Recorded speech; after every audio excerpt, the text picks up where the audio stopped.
Hello, good afternoon. Welcome to Toffee TV. It is Tuesday, the 9th of December. 16 days, still a big fella, is he? You could argue he's here right now, sat there. I thought you were talking about Mikel Arteta. Oh, no, it's not 16 days. I know. Is it? It's only 11. So Mikel's here. We're asking today, have Everton's ambitions changed this season over the course of 5 days, really, wasn't it? Between Bournemouth and Nottingham Forest. John reliably informed me before that Danny Murphy said Everton had finished between 6th and 8th. That's incredible for Danny Murphy to say that, because normally he'd say we're going to be 17th. Well, the Opta supercomputer thinks in the second half of the season we're going to get less points than Wolves and Burnley. Does it? Yeah.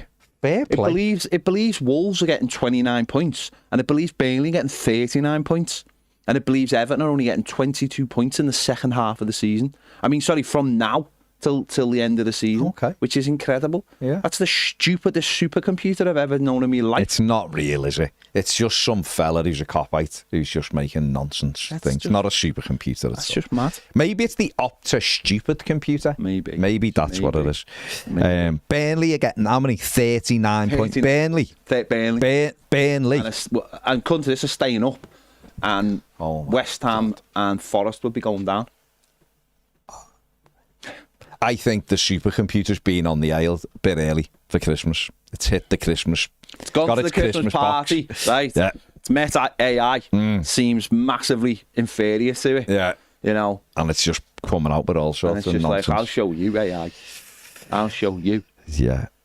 On the supercomputer. Yeah, it's not really, is it? It's gone to the office party very much like in Scrooge, when the girl starts sitting on the photocopier and pressing like thingies, and you know, John Forsyth is made up. Very much so, yeah. You know, very much referenced there from Scrooge, circa mid-90s, whatever it was. Or 89, whatever it was. Late 80s even, yeah.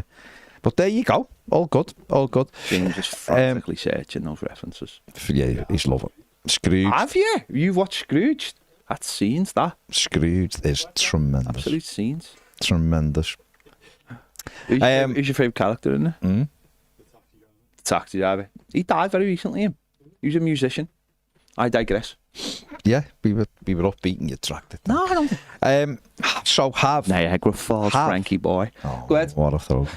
Have Everton's ambitions changed then? Well, I pitched this because the FA Cup draw was last night, which we were completely oblivious to, weren't we, in the studio, to be honest? Well, no, I'd put it on my thing because I knew Everton's number in the draw, but then forgot to even reference it. Yeah, so we could have done. I didn't even know it was 10 to 7. I thought it was later on, after 7. But I thought it was in the one show or something. But anyway, so Sunderland at home, obviously Everton have got to be looking. Everton have got to go into that on the front foot because they're playing a Premier League team. Although we did play a Premier League team in the Carabao Cup, so they have to go on the front foot. And I just wonder when you look at the league table, obviously whether, as things go along, and as David Moyes alluded to at the weekend, obviously he still wants to get that points tally as soon as possible. And then what would the ambitions be in terms of if we can get to January and those points are secure or nearabouts? Does that change maybe personnel that we look for in January? Would we be still looking for personnel in January? How does it affect the second half of the season? Because clearly there would be an opportunity to, when you look at the table, and obviously you want to stay ahead of others as well, because it is obviously it's a very tightly bunched pack, and you've got to stay on the front foot. You can't really afford to have a couple of bad results in a row. So it's very, very interesting season. It's John done this for us, the current run rate, and we had me and John often have these conversations, and we had it at the start of the season of where we thought Everton, how many points would Everton get this season. And I was between 50 and 55. Talking about what would be a decent season. So I was 50 to 55. Yeah. We'll build on what we've already done. And John was 55 to 60.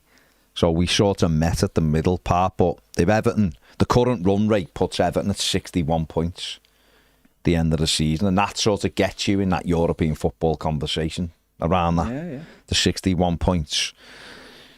So if Everton could carry on, then yeah. Well, the stupid computer says that you can get Champions League with 60 points this season. But that's nonsense. No, I know. I'm just saying that's the stupid computer saying 60 points. 59 would get you a 6th place finish. That's just mad. That's the stupidest computer ever. It is. I agree. Isn't it? Totally agree with you. Isn't that Sky? No, that's Opta. That's Opta. That's it. They've got it. Opta predicted final. Opta predicted final table. Which is crazy because we got 59 points with Carlo and we were 10th. And I think I was looking at like the European places, and you have got to be high 50s, early 60s for it. So, 61 points would at least have Everton in the conversation. Whether it... And it's difficult, isn't it? Because you go, well, if Everton should be looking to finish 8th this season. But I don't really think you can do, though. I don't think you can do positions in a table because you don't know what everybody else is doing. Clearly, you have to do it if you're talking about Champions League, of course. You've got to finish in the top 4 or 5 to get in that. You know that. But I think the only way we could really do it is points. Yeah. But we should certainly be aiming to be at least in the conversation for Europe. I'm not saying Everton can get it. Well, again, Europe is it's not a definitive thing, either, is it? Because could be Champions League down to 5th again. Could be what 6th, 7th, 8th, 9th. If everything falls the way it can do. So again, that opens it all up for what we want to do. But I think if you've got like a run rate of four points per every 3 games, 4 out of 9. I think that's not a. What does that put you at though? Well, it can put you at a couple of different ones depending on how sort of, because it's not a full.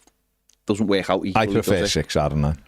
I know, but that's not really realistic, is it? I don't think so. No, it's again that's every 3 you win 1, lose 1, draw 1, aren't you? And that you sort of like go, well, that is achievable. Yeah. At least if you start going, it's 6 from 9. That's what you want to take. Then that's brilliant, and that's what you want. But again, it's not realistic, though. Is it? Certainly, I think for us, I think Everton's big problem when you look at it, and that'll take us on to something we're going to discuss in a minute, will ultimately be goals scored, won't it? I think defensively, we're generally quite good defensively, aren't we? That's sort of been the thing that's kept us in the league. The performances of Jordan Pickford, James Tarkowski, Jarrod Branthwaite over the last few years have been what has kept Everton in the Premier League. Clean sheets and everything else. And this year we've had, obviously, Michael Keane's been in there as well, doing his bit, and we've had James Garner doing either side and all that. So, Everton have had 4 clean sheets in the last 5 games, which again is I think Pickford's got the most now, hasn't he? Or is it him and Raya, is it? Or him and Pope, it might be. Might be Nick, because Newcastle have had a few. So we're up there again. So from a defensive perspective, we're always decent, and that's sort of what this isn't the term that I want to use, success is based on for us. Not success, but that's sort of like the base level that helps us stay away from danger. The better way of putting it is a defensive perspective, but we know we need more goals, and that's why it's brilliant that Kiernan Dewsbury Hall's really stepped up with 3 goals in his last 4 games, and the manager thought he had 4 in 4, didn't he? With the first one at the weekend. But he made a comment at the start of the season that he felt he could get into double figures. And a few weeks ago, you'd have gone, and now he's going to have to go some to do that then, isn't he?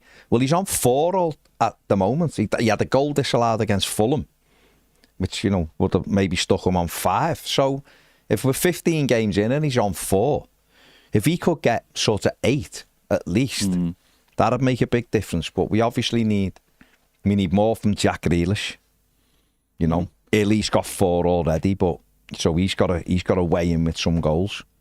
We need more from if it's Charlie Alcaraz or whether it's James Garner or whatever, they need to be weighing in. Our centre-backs aren't scoring enough goals. Tarkovsky, Keane, O'Brien's massive, he should be getting on. Because ultimately, for me, it will be goals will decide whether or not Everton do sort of get the run rates that we're talking about. Yeah. Obviously, more goals from set pieces is definitely something we can improve on if we're looking for improvements. And yeah, it's like watched a bit of that Wolves game last night, and when you see how bad they are defensively, you just think. You think like that's got to be the first thing you look at rather than anything else. Is like if you're shipping goals for fun, then you're never ever going to have the quality to stay up in the Premier League. No. And I think that's always been the thing it's what like Lampard got wrong at first, and then realised he had to get sorted when we were like playing Spurs and stuff and got beat 5-0. It's like he realised he was never going to play his way out of trouble, and he learned quite quickly. And then obviously Dyche came in, understood the assignment from that point of view as well, but went sort of too far, where it was just like, well, if we get beat 1-0, it's a good result because we've only conceded one goal. Yeah. And then Moyes just brought the happy balance to it, I suppose. But he always backs his defenders, and he'll always probably do loads of work with them, which is frustrating to us because we think, well, if he was a bit more work done on the forward line and obviously the set pieces as well, that would massively move us on. But I suppose he's bought good players for that as well. He expects good players to put in good deliveries and play well in the final third. And that's just a case of clicking, and maybe that's what we've seen in the last few weeks, a little bit more of it clicking.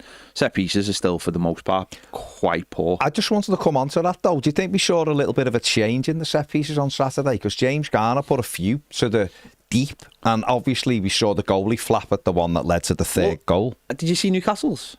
Gomes? He scored straight from a corner. Oh. And I've noticed that. I think more people are trying that. Well, Garner tried it at ball. Because I think that what's happening is that defences and goalkeepers are getting so inundated with information from set pieces now because they are so dangerous and we've got the throw-in situation that I think they're forgetting the basics. Like, they're literally so preoccupied with everything that goes on from a set piece and a corner that they're forgetting. And Gomes just had a crack. And these players have got so much quality. I think James Garner, we saw it, as you mentioned, at Bournemouth. He obviously went to the near post, but Gomes went to the back post. And I just think there's so much information that these players is going through these players' heads that you might start seeing. I think we've seen a few more plays. If you look at it, they're just throwing that ball in and just seeing what sticks, what happens. And I think what Arsenal have done this season, and certainly last season with Arteta, which is took the Moyes playbook, I think, from the set pieces with Everton, and is that he understands if you get great movements and you get a great delivery.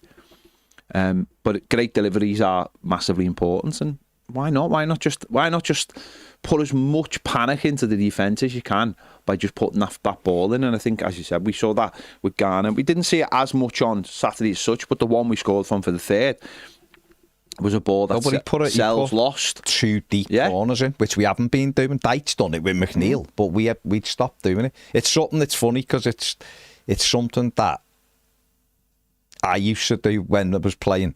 It's something that I've really got into Zach doing, which is basically shooting off the corner. So I used to do it and put it under the bar. And sometimes, listen, it's a waste because the goalie will catch it, but you do catch people out. And in the Premier League... And if you remember, you can go all the way back. Andy Hinchcliffe did do this. Andy Hinchcliffe, a lot of his corners was like a shot bending in, and if you get the nick at the near post, it's almost impossible. And we saw it with Jake O'Brien, the one that got disallowed against Spurs. Dewsbury Hall bent that, and it was curling back in. It wasn't exactly a shot, but it was coming in. And if O'Brien gets the header and it's past the keeper. Well, they had a screener on Saturday. I noticed that in the first half. They had the screener, which is, I think, something that we need to employ more of, because I think that's where. But look at the goals we've conceded from with Pickford getting the ball right up against Newcastle and Spurs. Exactly the same. You're putting it on the goalkeeper and you're blocking the space off.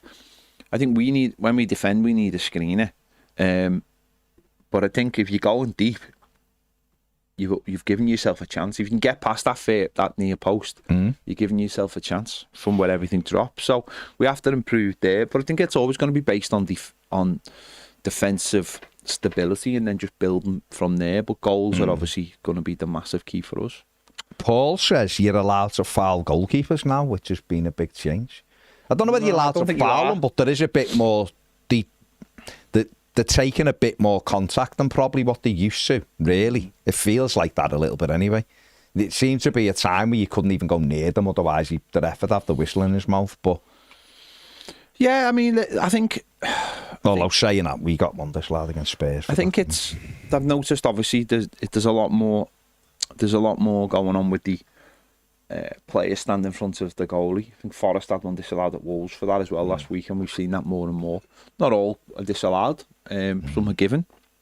I don't like that, I must admit, that rule, where you can stand in front of the keeper and sometimes you get away with it. Because that is obstructing the goalie when he can't see. I just suppose it's weird. Liverpool had it disallowed at City, didn't he, for Robertson? That was a goal. I mean, I thought it was. I didn't think it was a goal because he didn't have read the goalie's eye line, the same as the thing he won. But what we're talking about, though, is that in-swinging ball. And Tierno Barry's really unlucky at Bournemouth. Come on to him in a minute with that header. That is the inside. I don't know how the goalie smuggled that off the line, to be honest. It was an incredible save, really, because it was so happened. And let's we are a different game. It is a way, but that is really I know we got second phase on Saturday, as in with Dewsbury Hall, and again, in all fairness, did go on, albeit off Michael Keane's shoulder against Fulham. Yeah. We have had a little bit of success, but there is going to, like games like say Chelsea and Arsenal, which are coming up this weekend. They're both really difficult games. Obviously, Chelsea weekend are real tough games and tight games that sometimes it is a case of set piece that especially for the first goal. Yeah, first goal changes everything. We've seen that in our last two home games. Yeah, directly. Changes directly.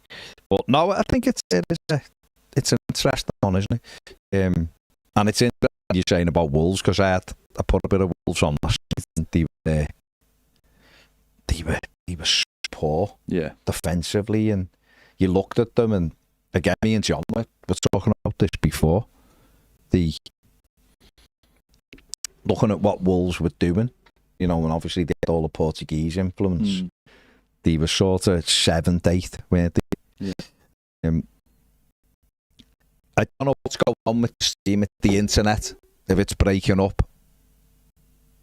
Everything, the Wi-Fi, the audio's glitching, the images are glitching.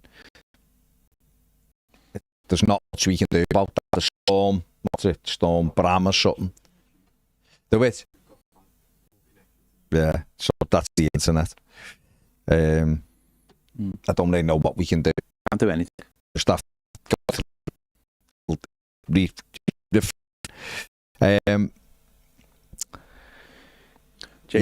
James, just go on to the go to the stream. Go on to the put the thing. You're back on the thumbnail. Bear with.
But sound. Hello, hopefully that's better now. James Graham says, how does the weather affect the internet? Okay, if you don't know that by now, then I don't think there's much we can do for you. No, sorry, James. Sorry. Toffee says his thoughts on maybe McNeil playing left back behind Jack stop Grealish. This nonsense. No. Stop nonsense. No, Why he's do not we good try and defensively. force players into positions they don't play in? Yeah.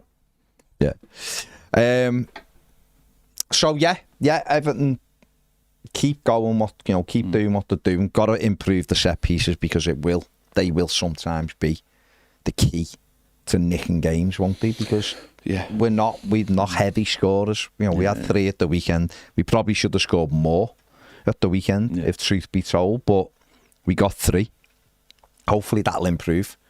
Hopefully 3 will become a regular thing for us as people get a bit more confident. But it's about the victory.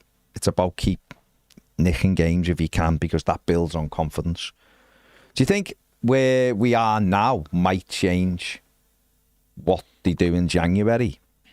As in, I think you've said, I think John certainly said, if you look at it, the manager in a strong position could now say, we actually are in with a shout of achieving a bit more than I thought we were going to this season if we get a couple of really helpful additions, rather than just, lads, we need a bit of help just to make sure we're not in trouble.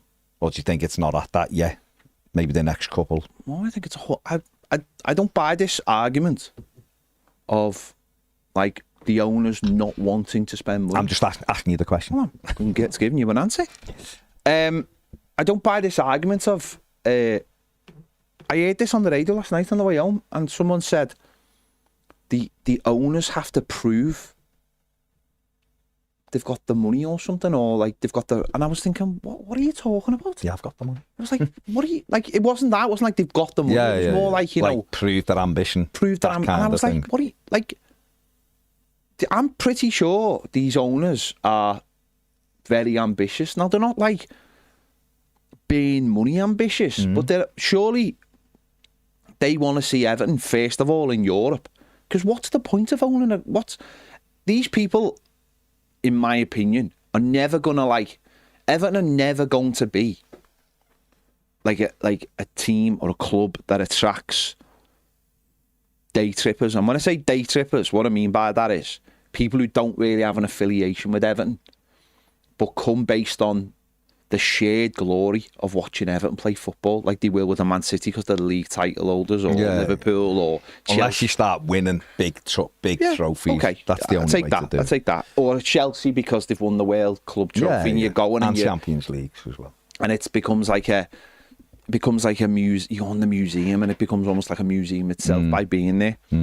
So I think you've got to get Everton in the right position, and the right position is getting them into Europe. And obviously that's where the Freakins, when they went into Rome, did straight away. And obviously they won a trophy and got to the final the following year. And obviously if they'd won that, they would have gone in the Champions League. And I think that's where they would have been so much further down the line as a football club. So I think these people want us to be. So I think I think a lot of it comes down to what, more or less, what David Moyes and Angus Kinnear believe more than anything else, of putting players forward to be bought in January. What are their ambitions? And I'd like to think that if they see it, if they sense an opportunity, then they would go for it. I hope that. I hope they don't sort of look at it and go, oh, it's a bit early, or we could be better holding our money for the summer. It's like, well, why?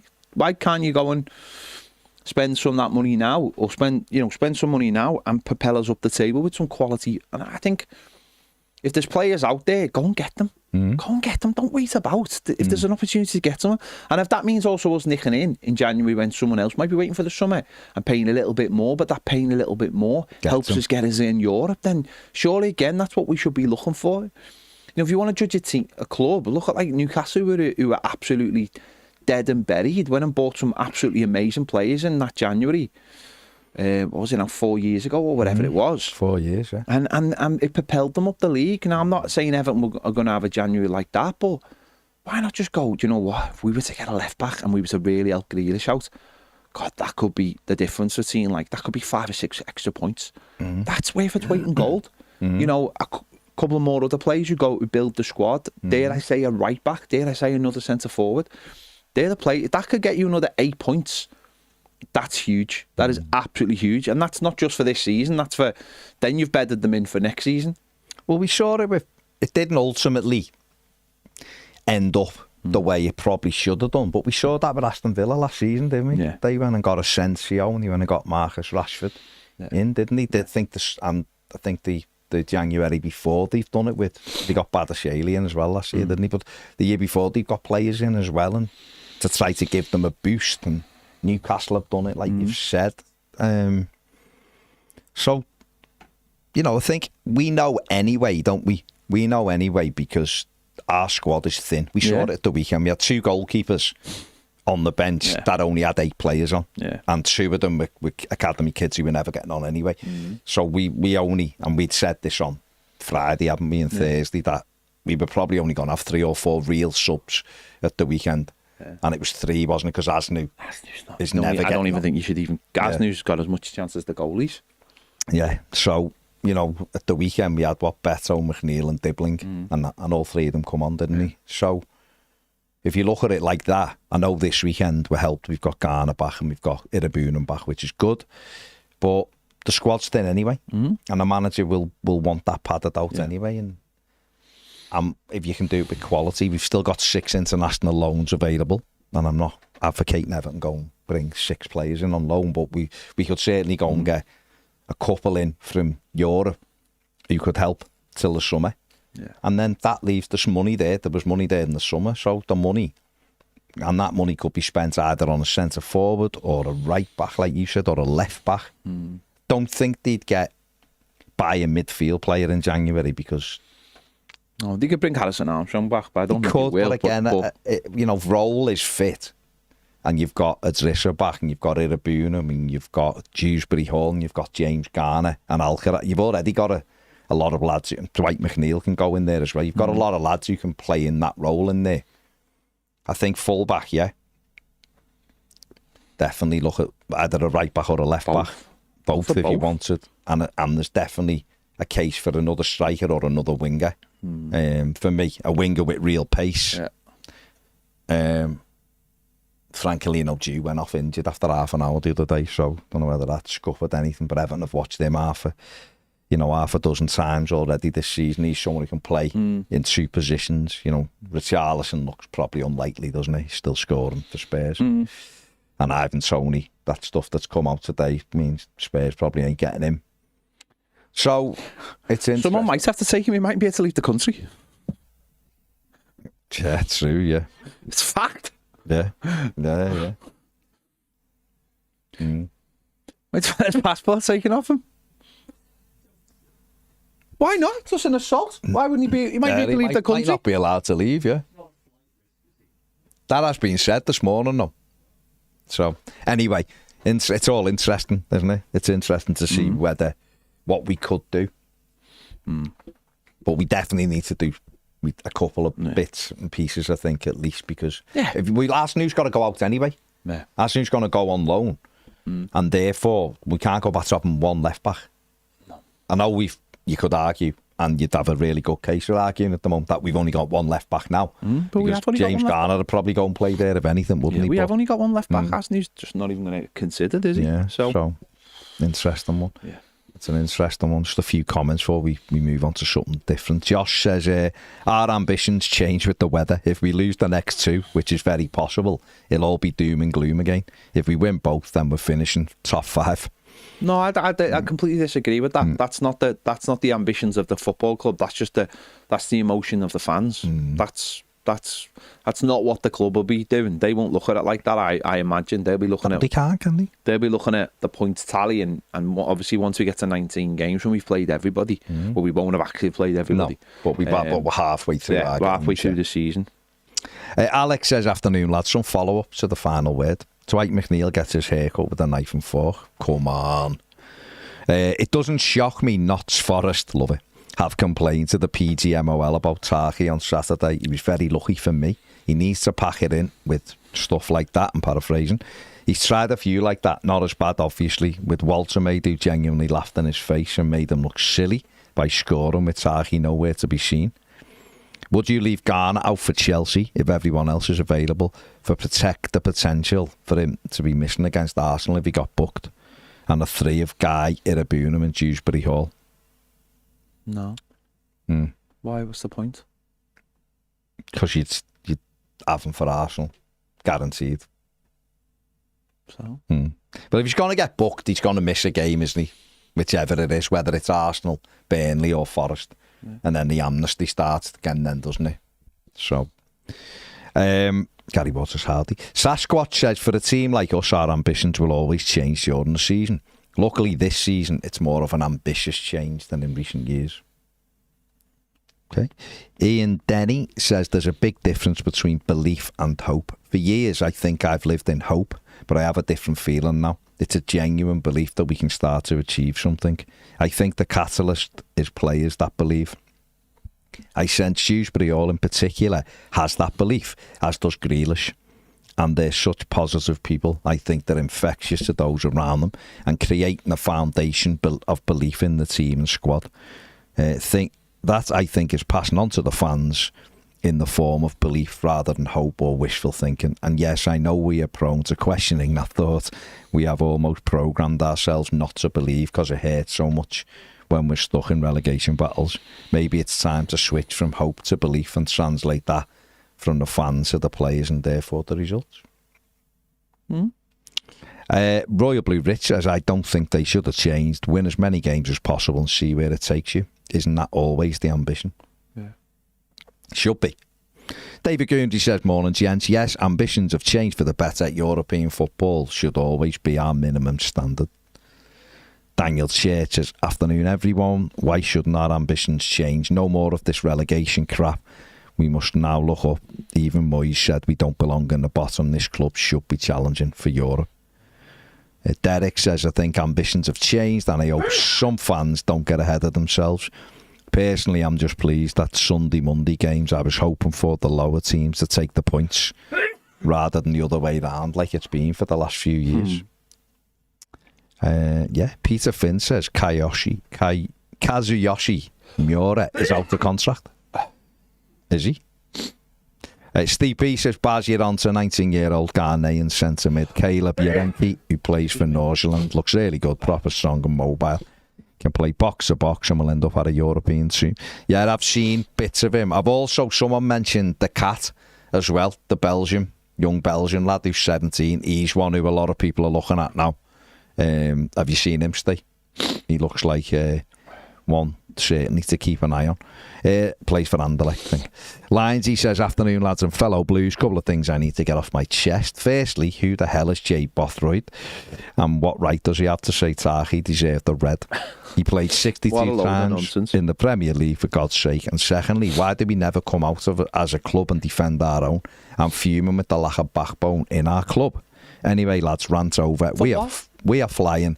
Not one of mainstream media to comment on how good we are, so Good. I don't want the mainstream media commenting on us. I don't want anyone commenting on us. I just want us to go below the radar and just get on with it. I don't want anyone talking about us. The minute people start talking about you, then you get a target on your back. I don't want that. I just want Everton to just nicely stay below the radar this year, and then hopefully second half of the season, we improve even more. I don't want anyone. Let them talk about everybody else. Let them talk about everyone else's drama or whatever, or players crying and moaning, whatever it is. Don't want anyone. I don't think Everton would come out in defence of Tahi, to be honest, Lines, because we haven't done it. He hasn't done anything. No, but even so, I don't think. What could we say if Everton come out and went, there was nothing in it? Then I looked at it and I didn't see it at the time in the game. I seen the lad down, and then the stuff that was around it. I've seen it afterwards. I understand why they've got a bit of a cob on, because there was my opinion, there was no need for it. However, someone did say yesterday, or on our comments in the final word, that Dan and Doy had done something first, threw an arm at him or something first. and he responded. I didn't see that, so I can't really comment. But I think if Everton come out and was like, there's nothing in it, it's... No, but I mean, there's no reason to do it because nothing happened. Nothing happened. So you're better off just moving on from it. You just... Why would Everton don't need to do anything because the player hasn't done anything. And if the PGML come out and say something, then big deal. It's done. No one's like... It wasn't like the one at Anfield where everyone was like screaming for it. Terrible challenge. And it was like on the... It's not like the Pickford one where... It's something that happened in a game. He pushed them. Something and nothing. He pushed them. Absolutely. But he's got to... I do agree with people saying he's got to be careful because he has. Because now referees and linesmen will be looking for him to do that. He doesn't need to do it. Russ says, I'd love to see us in Europe again, but we would need another 6 to 8 players to cover the extra games and the rotation that we'd need to see. Hopefully we'll get a couple in January and more in the summer. No chance of Europe if we don't get a striker in January. Okay, I think Everton would add 6 to 8 between now and the summer though anyway. And Harrison Armstrong will be back as well, who will be a player. So there's one. So then that just leaves you buying 5 or 6, 7. They probably have to do that anyway. Josh says, hi guys, hope you've been well. Up the Toffee, nice to see us in the top half of the table and knocking on the European door. Freezing here in Canada. It was minus 25 walking the dog this morning. Thanks for the great content. Special shout out to Ped's vlog. Brilliant to see the new stadium and the surrounding Liverpool area. I hope your dog had like little boots on. And a big Canada Goose coat and a big coat on. David Goondry says, you mentioned Hinchcliffe. I've always heard he doesn't like us. Is it true? And if so, why? Because Howard Kendall got rid of him. Twice, I think. Didn't like him, did he? Got rid of him at City. Yeah. And then he got rid of him at Everton. And we just cut him. And he had a proper... We were skinned when we sold Sheffield Wednesday. Oh, yeah. But he did force him out. It was a bad move for the player, actually. Yeah, well, and it ruined him. He was on the England squad and everything, and he went to Sheffield Wednesday and they were garbage. He was a good player on the Hinchcliffe on his day. The left foot was lovely, wasn't it? He is bad when he commentates on Everton. No, you can tell he is bad. Bitter. He's doing that whole... I don't know. He does that whole... I'm a professional. I don't care about my old clubs. But others do. And he doesn't really get involved in the sort of... He's never seemed to be one who gets involved in the nights sort of thing either, does he? He's not like someone you've ever seen like a 95 thing or anything. So I think he's just got an issue with Everton. So Tom S says, Forest cry arse into the Prem again. Horrible club then. They are the biggest cry-arse club I've ever known in the Premier League. It comes from the owner. The owner, yeah. I honestly don't think they'd act like that because most Premier League clubs wouldn't act the way they do. But he's terrible, their owner. He's like a spoiled child. It's like Augustus Gloom in Willy Wonka. Yeah, he is. He's going to get stuck in the Augustus Gloom of the Premier League. He's going to get stuck in a big pipe at some point. You can put that quote somewhere, wherever you want, but I'm standing by it. I'm just glad I didn't follow it up with something. Let's move on. Jack Squeamish has 2 questions. Ryan Rooney's new Dewsbury All song is a banger. Agree? Yeah, sound. And secondly, also, we were all worried about when Ghana went to the AFCON, how we cope. Do you think his recent suspension has accidentally shown Moyes the solution? Well, even that, he fell on that. Even that was by accident because if Timothy Boom doesn't have such a bad game, the way in the Newcastle game for the first half, then it might be a double, mightn't it?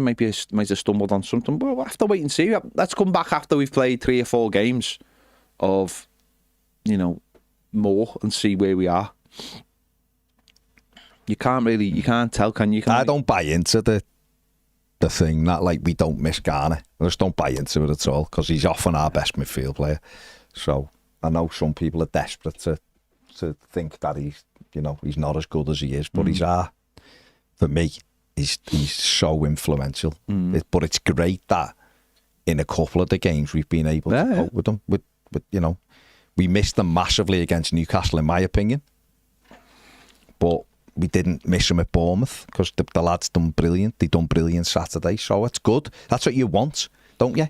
And the reality is, we do have to start looking past him. Yeah. He's 36. I love him, or 35, whatever he is. I love him. And I still think he'll be in the team more often than he isn't in the team because of the job he does. But we need to be looking past him and going, well, he can't go on forever in that role, can he? So we need to know that. And it's testament to Irabunum at Bournemouth, because he had a really poor game against Newcastle, one of them days for him. He responded brilliantly at Bournemouth. At the weekend, James Garner went back in and had a great game at Shrewsbury Hall and Alcaraz. You know, the challenge will be different again. Garner will be back in at Drissa, I imagine, on Saturday. It's just important that players are giving the manager something to think about, so that we can start resting players and giving someone else opportunities. And that's really important, rather than it being players only get a game because someone else is out. Because that just doesn't work in this day and age because of the amount of games teams play. You can have a core of players who play nearly every game, but you've got to be able to move players around. You want freshness, keep standards high. You want the lads who come in to do the business, don't you? That's what you want. Robert Jones says, afternoon, gents. Based on the averages for the last 5 years, to have a strong chance of qualifying for Europe, we need 2.09 points per game for Champions League, 1.78 for Europa, and 1.48 for Conference League. We're currently averaging 1.6. I know it's only stats, but it's interesting nonetheless, especially considering Moyes historically performs better in the second half of the season. At the very least, even having this conversation shows how much we've improved since this time last year, when we were all worried about relegation for the third year running. Mm-hmm. Yeah. Howard Ruston says, without Dewsbury Hall's played over the last 3 to 4 games and the freedom he has while playing deeper, could the argument be made to say that Everton's best midfield does not include Idrissa? Well, I've had my say. What do you think on that? That our best midfield doesn't include Idrissa Gana Gueye? There's no evidence either way at the moment. Because we've had good results with them and good results without them. Idrissa is a player that is really important for us, but we have to transition away from gradually, I think. And it just means that there might be games in the second half of the season when he comes back that he'll sit on the bench and he might be important for the last 10 minutes of that game to maybe see it out. Or there might be games where the manager feels like we can be ambitious in that game and play a bit more of an all-round midfield without him being in there. Or it might be a case that James Garner goes into right back and then Idrissa's playing every game alongside and drop the whole thing. Shrewsbury Hall and you know, and that's what we want. Again, I do think as a fan base we are very black and white. We're wedded to players. But we're very black and white as well. Everything's either brilliant or it's rubbish, or everything's either they play or they don't play, or you know, the first team players or the nothing. It's like, I see it, and we've seen it before of like, oh, we've got this player, why don't we just play him at left back? Or why don't we go back for Jack Harrison? Or why don't we go back for Ferguson? It's like, because we've been linked with them before or they've played with us before. It's like we're such creatures of habit, instead of looking at it and thinking, no, they're not good enough, they should go. Like, that player isn't good enough, so it's time to let them go, rather than think about them as, oh, can't we find another position for them?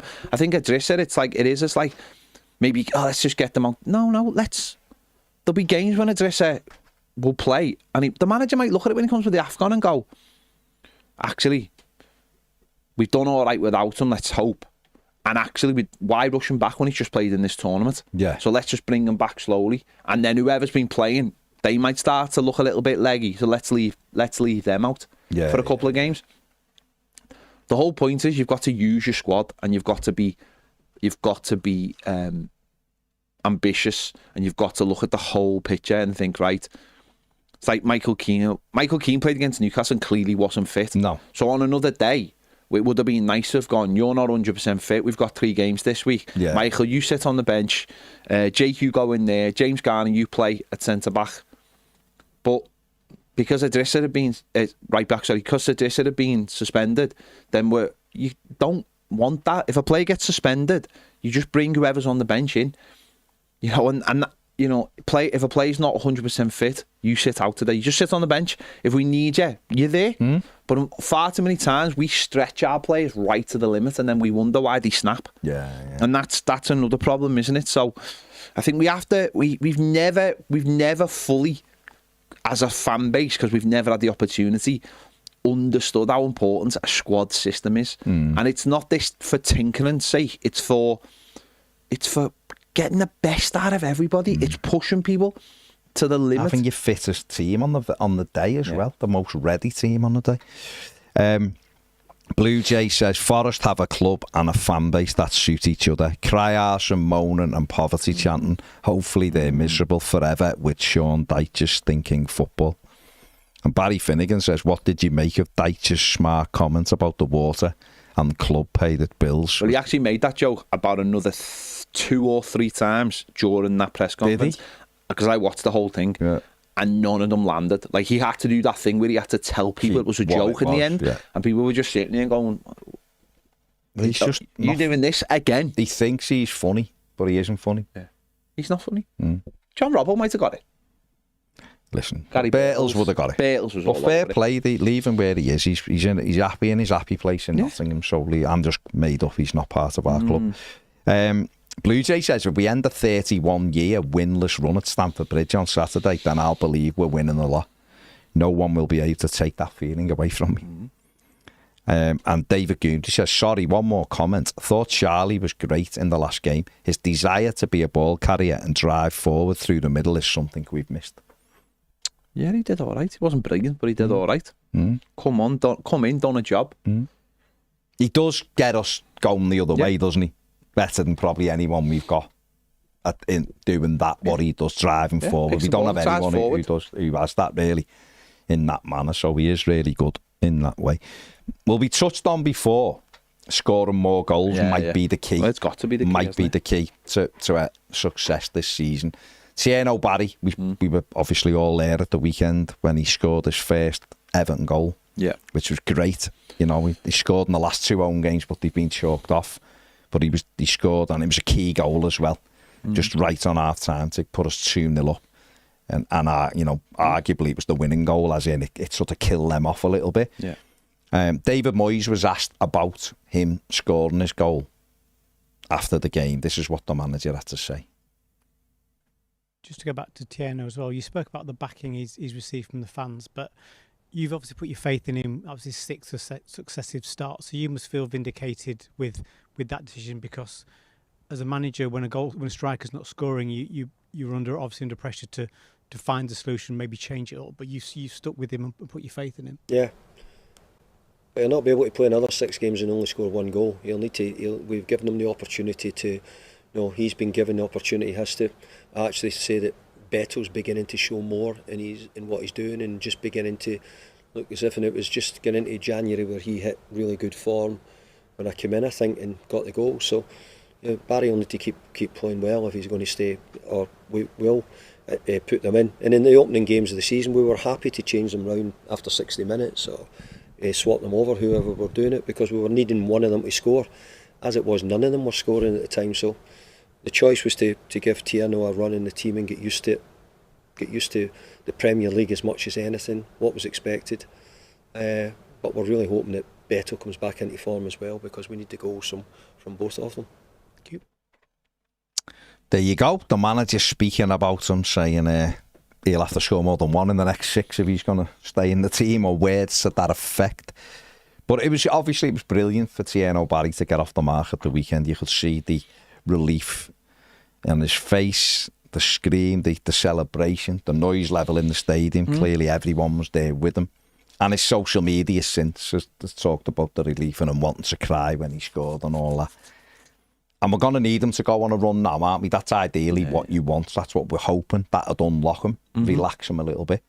What did you make of the manager's comments about that? Do you supported them, or what do you think of Moyes' comments about it? Yeah, I think he's just trying to keep him on his toes, isn't he? He's trying to, he's bigged up Beto in there as well. He said how, how Beto looks like he's improving. So by getting Barry up to speed, it's actually having a benefit to Beto, whereas that wasn't happening the other way round because Barry needed games. He's got games, and I think the manager has praised him, and he knows how close he's been and how important it is and how better he has been to getting the gameplay. I know he did say that he didn't actually think he had his best games, but he did caveat that with the shoulder injury, and he did say, you know, how the shoulder injuries plagued him and affected him. So I think he's right to say that. It's, you know, you've got your goal now, but no point resting on your laurels. We expect more from you. We've been patient with you, but now is the time to start doing more and build on top of that. And I think that's important. And I think that's a culture. I think if I think maybe you've got people who will look at that and think to themselves, oh, you've just taken the moment away from them, or that's a bit harsh. But the manager is trying to keep the standards high. I think that's one of the differences between David Moyes and other managers is his mentality of hard work and standards and what he drives forward. You heard Grealish talking about after Bournemouth games, saying how much he loved the manager, and it's like a knock-on effect by bringing Grealish in. That gets you on the phone to maybe Dewsbury Hall, or Grealish is ringing up Dewsbury Hall. It's all these knock-on effects, and I think this is just another one of them, saying just because you scored doesn't mean anything. Beto's breathing down your neck, whether we choose to believe that or not, but as a footballer you have to. If you enjoy that feeling, if you enjoy playing football, if you've got more to prove, you have to show that week in and week out, and you have to score more goals, because that is the bread and butter of a centre forward. And I think, don't be afraid of that. Don't be afraid, again, of high standards. Don't be afraid of someone saying to you, because for us, it's. But like we've enjoyed that moment. We've seen the goal against Newcastle and be really disappointed that because even though it was 4-0, we knew the importance of that moment. And when you think about it, it's actually better that he scored the second goal in a game that we've gone on to win 3-0. A pivotal goal in the game. It means more to us. It's not just like a token goal for him. And I think it means more. But again, I think this is something that is sometimes noticeable in the fan base at times, is being far too comfortable with players who are comfortable at the level they're at, and it doesn't move the needle. And it's good to have players who are driving themselves forward, who are pushing themselves forward, who've got loftier ambitions, and that's really important, isn't it? A player pushing themselves, believing that there's more to come out of them, and we just hope that's. I'm sure it is. I'm sure Barry thinks he can do much better than he has, and I think that's obviously what the manager's driving every day in training, and that's why we want a larger squad. That's why we want. I think sometimes people think a manager might be picking on a player because he's made a decision on him and decided you're not playing it. I don't believe you're good enough, so you sit on the bench. I'll bring you in when I need you, but because I can, because you play for us, you're a contracted player, and when that player comes in, they've got to do a job. Otherwise, they're not professional. But a manager has to make those decisions, and I think he's just keeping Barry on his toes, and I think that's rightly so. He's not his mate; he's his manager. His employer, almost. He's the guy. He's the guy who the boss determines whether you play on. When you play, if you play in the next game. But in many ways, the player determines that by how well he plays. So keep going. One goal means absolutely nothing. You've got to add to that now, and I think that's just what David Moyes is saying. Standards need to be very high at this club. Yeah, I tend to agree. I think it's brilliant. It's absolutely brilliant as in terms of he's off the mark now, but he's got to follow it up. Like you say, people can get goals.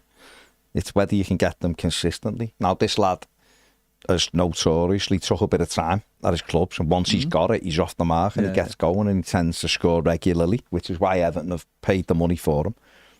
And now he's obviously up and running. We know he's had a shoulder injury for a few weeks. There was the game, I can't remember if it was Spurs or Fulham or something, where his top come off and they re-strapped his shoulder. What was it? I can't remember who it was. I think it was Fulham. It was Fulham, wasn't it? Yeah, when he went dribbling, he took it off and put a re-strapping on his shoulder. So he's been carrying that for a while. But at least he's kept going. He said himself he could have come off at the weekend when Milenkovic deliberately went for him. And he was in pain, but he knew he was going to score, which is brilliant. And he stayed on, he did score. So that's great.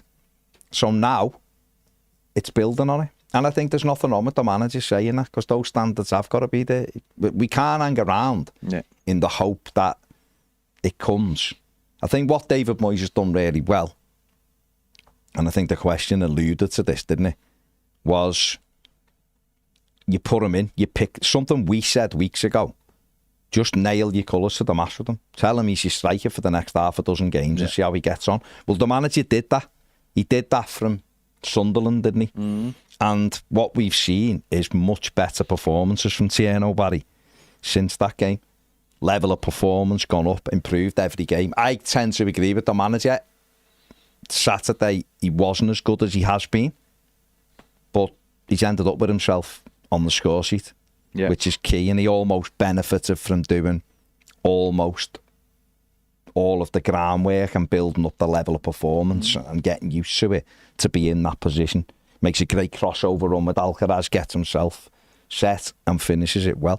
So hopefully now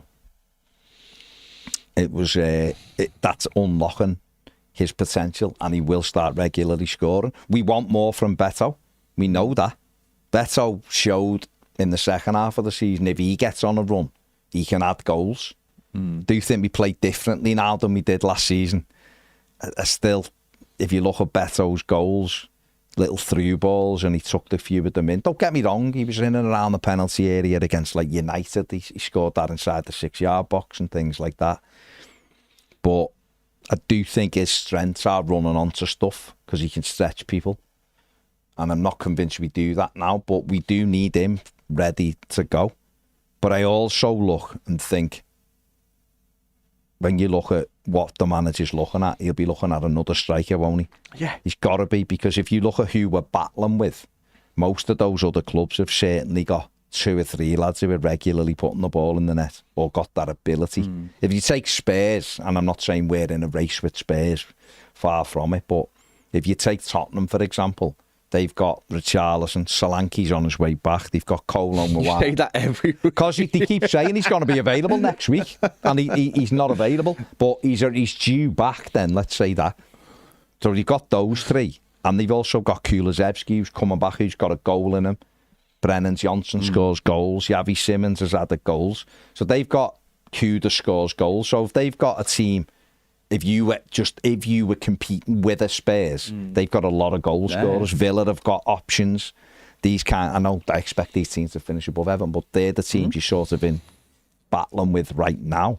So Everton do need another. They need Beto scoring goals, but Barry, I think it's a good message for him to say, no, you haven't clicked. It isn't all done. You're not just guaranteed to play every week. You have to keep putting the ball in the net. You have to keep performing, helping the team out. And I think he's done that lately, and I imagine if he carries on the way he's been going, starts adding goals, he will be at Moyes' first choice.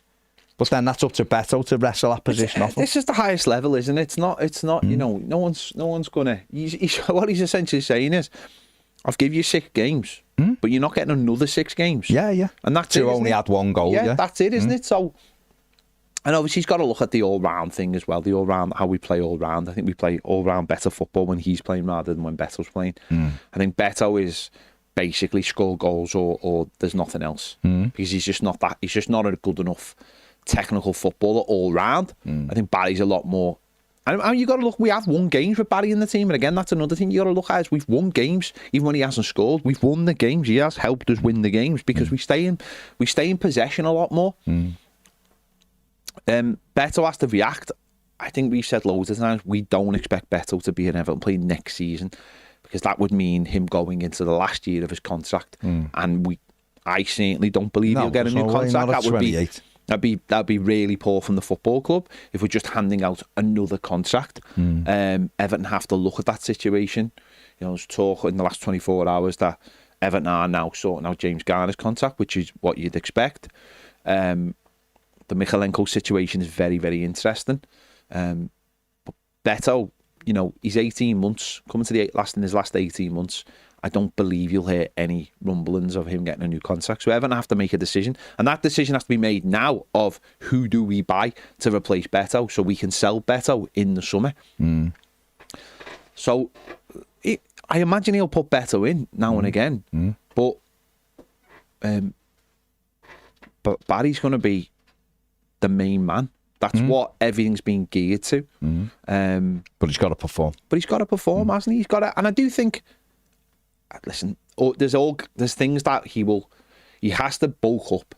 He's still too slight, and obviously you're talking about the shoulder injury. That's all going to play its part. He's too slight. He's also slightly more reactive than he is proactive. There's moments in the game where he doesn't realise things have happened till 2 seconds after that ball's maybe come towards him, and he has to get that little bit of nous that more experienced footballers or footballers who just were born with it, which makes them top level footballers, sort of realises you're a little bit like, oh, I didn't realise that because I was daydreaming or something or whatever. I was thinking about my first goal. So yeah, he does switch off now and again. But these things will all come, and these things that every game he plays, they will sit down with him going, well, have you done this here? Have you done that there? That's training. That's coaching. Yeah. That's things the analysts and the coaches work on with players every single day. No, they do. You know, and they don't just have a game of football and then come back and go, yeah, we're just going to do a bit of shooting practice during the week or general fitness. It's like they'll sit down with players and work out what they need to improve on. If you've done this here, if your body shape had been this way, and then they work on it, don't they? So he is improving every week. Hopefully he adds the goals. But at some point, Everton, I'm hoping, can add serious competition to push him more, to get that player who really you look at and go, wow, this player will push him. Yeah. And it's sink or swim, isn't it? Sink or swim with them. Stephen Dyer, what options do Villa have beside Watkins? United have nobody beside the new lad. They do. It's talking about lads who had goals. Aston Villa have got Ollie Watkins. They've got Morgan Rogers who scores goals. They've got Daniel Marlin who scores goals. They've got Evan Gessand who hasn't scored a goal yet but has got one in him. They've got players who get goals in multiple positions. We've got 2 strikers. They've both got 1 Premier League goal each. So what we're saying is add another one. You'd like to add another one. If Jack Grealish was on it 5, 6, 7... and Jai's on 5, 6, 7, we're guaranteed 8, 9 off Dewsbury. All our midfielders had goals like John McGinn does and Tielemans can, Ross Barkley can. Then that's fine. I'm not talking about every club's got to have 4 number 9s who all get 10 goals because that's unrealistic. But right now, Beto's got 1 goal in the Premier League. Tieno Barry's got 1 goal. And our team isn't blessed with goals, Stephen, so you do need another option. If you don't think Everton need another option for goals and you don't believe anyone else has got... United have got Sesko. They've got Xerxes. All right. He still scored a couple of goals, but he's there, isn't he? Got Benjamin Sesko and Mbumo, Ahmad, Bruno Fernandes. Cunha. If you don't think they're good options, then fine. But Everton are the weakest of that. That's what I'm trying to say in terms of goals. Defensively, I think we're very good. We've said that. So that's what I'm saying. We do have Dewsbury, we do have Njai, but we haven't got Njai for the next 7 or 8 games, have we, after Saturday? Why would you pick, again, this is a mentality thing, why would you want to limit yourself? Why would you want to limit yourself to those players? You want more, don't we? You want more players? You want to push Charlie Alcaraz and say, you've got to start scoring goals if you want to be in this team. I've got to see a threat from you. I'm not saying you're like wrong, Stephen. That there is, you can't go down and go, they've got 4 number 9s, they've got 4 number... They haven't, but they've got lads who play at that top end of the pitch who are all capable of getting goals, aren't they? That's what they've got. Morgan Rogers, I think, is brilliant, and I know he was dreadful when he came to Hill Dickinson, but he's brilliant. He's a great footballer and he scores goals. You know, John McGinn always weighs in with goals, doesn't he? Buendia can come off the bench, the kid, at the weekend, and had scored the winner within 10. There's a lot of them creative quality. It's great that we're getting some at the moment. Can we guarantee that will continue? Maybe with Njai. Dewsbury, I hope so, because he's doing well. Jack Grealish has never been a prolific goal scorer, has he? Between 5 and 8, I think, in his best seasons. That's not loads, but it'd be good if he could get it. Midfielders, ours don't score a lot, so that's what I'm saying. We do need more options as well. That's just, listen, that's how I look at it. If you disagree, no problem, mate, but all of those, You're wrong. Now, if you look at the teams, disagree. if you look at the teams who are fighting for those places, maybe Europe or down there, a lot of them do have options of goals. Mason Mount started scoring for great goal last night. He started scoring, hasn't he? But that's the point, isn't it? It's like you look at Manchester United and they're not a great side, but they've got goal scorers in the team. They've got those individuals, and again, that's what makes the difference. You know, you do need, like, it's not a case of like people going, well, they chip in. It's regular contributing to goals. And Everton need more. Everton need players. Even Onana's got, I think, he's got 2 or 3 already. But Everton need players who can come off the bench and score goals. Like, if we had a player this season who's come off the bench and scored a goal. Oh, you put me on the spot here, haven't you? Let me go through. I'm going to say the answer's no. In the League Cup, Beto came off the bench and scored against Mansfield. That does not count. You just asked me, did someone come off the bench and score? I think I'm correct in that. No, it doesn't count. The scoring was done at Wolves. Villa, we didn't score. Palace, no, because it was in Jai and Grealish who started it. I mean, it should have been better because he should have been better, but it wasn't. West Ham, we were Keano scored. United, no, probably not. Probably better against Mansfield. But that doesn't count. It doesn't count. Okay. But that's the point. No, that we haven't. The only game I can actually remember anything changing by someone coming off the bench was Carlos Alcaraz against Crystal Palace. That's the only game, and that shows you've got to have players who can come off the bench, and you've got to have players who can come off the bench and then park your player on the bench, and that's the only way this team will improve. This squad will improve. And that, you know. No, you're right. You're absolutely right. That's what it comes down to. And goals change everything, don't they? And that's why with defensively we've been good, and we need that to carry on. Offensively, we need to be better. Even we can all go. It's great that Dewsbury Hall's got 4 goals. Whatever it is great. We've got a midfield player on 4 goals, and Jai's got 4. We need him to get more. We need Grealish. You know, we need it all, don't we? We'd love. Imagine if Barry was on or Beto was on like 7 goals or something, or 6 or 7. We'd be made up. Yeah. It means we might have won more. So we want more goals. We need more goals. And if Everton can get anyone who can come in and help, and it, like Ped said before, it might even be a centre forward comes in and he's different than what we've got. And our youngest, you know, Tieno Barry takes something from the lad's movement or where he is or whatever. You want good players, kick good players on, don't they? That's what it's about. Anita says, isn't it about time we're a bit unpredictable and swap players around? Yeah. Like other teams are able to do, definitely. And Peter Finn says, I'm surprised Notts Forest haven't. He said Nottingham. Just call them Notts because that winds them up if you want to book them. They haven't said the referee's an Everton fan. Well, they probably have. You know what they're like. Right, there you go. We're done. Like, subscribe, do all that stuff. And take it easy. We'll see you later. Bye.